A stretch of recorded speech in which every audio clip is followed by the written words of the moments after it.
ay rated SPG. Striktong patnubay at gabay ng magulang ang kailangan. Maaaring may masiselang tema, lengguwahe, karahasan, sexual, horror o droga na hindi angkop sa mga bata.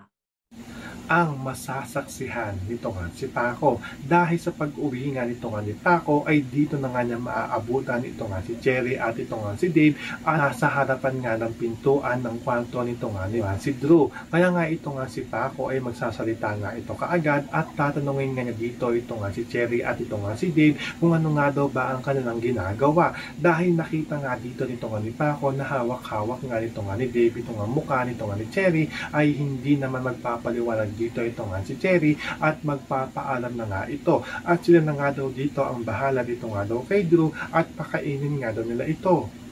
Kaya nga sa pag-alis nito nga ni Cherry ay masama naman dito ang tingin nito nga ni Paco dito nga sa kanyang kapatid na ito nga si Drew. So pakakaabangan nga natin dito ang pagdududa nito nga ni Paco dito nga kay Cherry at dito nga kay Dave. Yan ang ating mga pakakatutukan at pakakaabangan dito nga lang sa A Family Affair.